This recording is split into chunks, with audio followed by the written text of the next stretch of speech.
महेश नाम का एक भक्त था। वह परमात्मा को बहुत मानता था। बड़े प्रेम और भाव से उनकी सेवा किया करता था। एक दिन भगवान से कहने लगा कि मैं आपकी इतनी भक्ति करता हूँ, पर आज तक मुझे आपकी कोई अनुभूति नहीं हुई है। मैं चाहता हूँ कि आप भले ही मुझे दर्शन ना दें, पर ऐसा कुछ कीजिए कि मुझे यह अनुभव हो जाए कि आप मेरे साथ हो।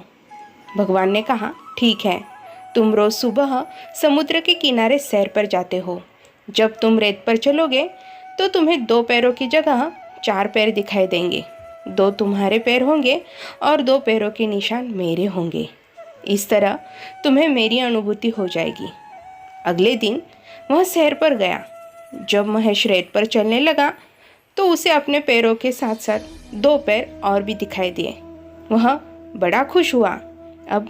अब तो रोज़ ऐसा होने लगा। एक बार महेश को व्यापार में बहुत घाटा हुआ। उसका सब कुछ चला गया। वह रोड पर आ गया। उसके अपनों ने भी उसका साथ छोड़ दिया। देखो, यही दुनिया की रीत है। मुसीबत में सब साथ छोड़ देते हैं। अब वह सैर पर गया तो उसे 4 पैरों की जगह सिर्फ 2 पैर दिखाई दिए। महेश को बड़ा आश्चर्य हुआ कि बुरे वक्त में भगवान ने भी साथ छोड़ दिया। बाद में धीरे धीरे सब कुछ ठीक होने लगा। फिर सब लोग उसके पास वापस आने लगे। फिर एक दिन महेश फिर से सैर पर गया तो उसने देखा कि 4 पैर वापस दिखाई देने लगे हैं। उससे तो अब रहा नहीं गया। वह भगवान से बोला, भगवान, जब मेरा बुरा वक्त था तो सबने मेरा साथ छोड़ दिया था, पर मुझे इस बात का गम नहीं था, क्योंकि इस दुनिया में ऐसा ही होता है। पर आपने भी उस समय मेरा साथ छोड़ दिया था। ऐसा क्यों किया? भगवान ने कहा, तुमने ये कैसे सोच लिया कि मैं तुम्हारा साथ छोड़ दूंगा?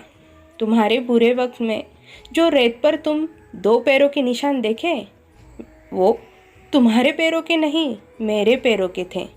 उस समय मैं तुम्हें अपनी गोद में उठाकर चलता था, और आज जब तुम्हारा बुरा वक्त ख़त्म हो गया तो मैंने तुम्हें फिर से नीचे उतार दिया। इसलिए तुम्हें फिर से 4 पैर दिखाई दे रहे हैं। इस कहानी का निष्कर्ष, जब भी बड़ों के साथ बैठो तो परमात्मा का धन्यवाद करो, क्योंकि कुछ लोग इन लम्हों के लिए तरस जाते हैं। जब भी अपने काम पर जाओ तो परमात्मा का धन्यवाद करो, क्योंकि बहुत से लोग बेरोज़गार हैं।